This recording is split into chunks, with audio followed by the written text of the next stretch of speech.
Coolie promised a cinematic spectacle, high-stakes action, nostalgia, and Rajinikanth. But beneath the glitz, there are cracks in the storytelling that make the film feel inconsistent and at times undercooked. Let's start with the villains. Simon, portrayed as a wealthy kingpin, somehow can't figure out how to dispose of bodies. I mean, the shark method from Kubera comes to mind, right? It feels like the character is written so poorly that Loki had to rewrite it multiple times just to get the actor on board. In hindsight, removing Simon entirely and making Dayal the primary villain could have made more sense. Dayal, leading a small gang of coolies, could realistically use something like a mobile cremator to handle bodies, fitting the plot without stretching believability. The main plot itself is mediocre. There's an attempt to recreate a Walter White style arc, a middle-aged man working for criminals to support his family, but without the luxury of 5 seasons to develop character depth. Here, Rajasekhar's descent, his motivations, and moral deterioration are barely explored. Even Rajini's first drink in 30 years, supposedly triggering violence, is inconsistent. He's already violent in other parts of the movie, so it ends up feeling like a subtle brand placement for Mansion House brandy rather than a meaningful plot point. Loki is known for excellent action choreography, but here the fight scenes are surprisingly lackluster. Age is a factor. Rajini is older, which makes complex hand-to-hand sequences difficult. This is why I appreciate Nelson's approach in Jailer, where Rajini primarily uses weapons or strategy instead of brute force.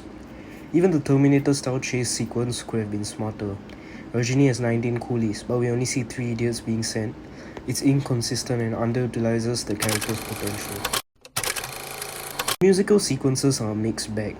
The item song Kavalea had a purpose introducing key side characters in Jailer. But here, Monica feels like a showcase of Soubin's dance moves with little narrative weight. Retro songs like Loyola College Laila fall flat, but Vava Pakamva is good. And Powerhouse X Disco and The Chair are absolute bangers.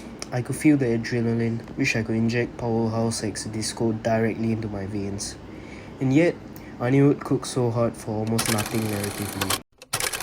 Shruti's character is mostly a damsel in distress, contrary to interviews claiming a more nuanced role. Aamir Khan's cameo is pointless, unlike Surya as Rolex, which had impact. Upendra's cameo as Kalisha is cool visually, but narratively he's basically like Chubramani from Leo. Small nods like the Dark Knight homage, multiple flat screens, and references to Django Unchained are nice, but they can't save the plot. Some things do work. The de-aging in the flashbacks is excellent. The voice change, the 80s filter, it all feels authentic. The Terminator-style homages and visual cues like Rajini and Nagarjuna's face zoom are clever references. The black and gold filter from the disco promo could have been used more, but maybe like Sin City, but sadly it's mostly missing. To make this plot work, make Simon a teen in the flashback seeking revenge. This allows Rajini to struggle with memory and age, adding depth. Remove the convoluted Dayal twist and reduce aura farming scenes like Rajini's Innuma and Terila moments. Use creative filters and cinematography to enhance mood instead of relying on nostalgia alone. Small tweaks like this could have preserved the fun and action without destroying character logic. Coolie is a mixed bag.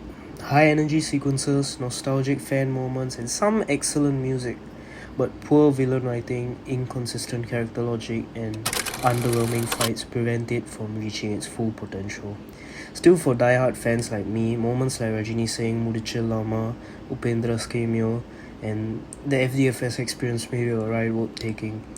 Loki might not have delivered perfection, but the film has flashes of brilliance hidden in the chaos. So Coolie, flawed, messy, but undeniably Rajini. A film that tries to do everything at once, and sometimes that's exactly the fun of it.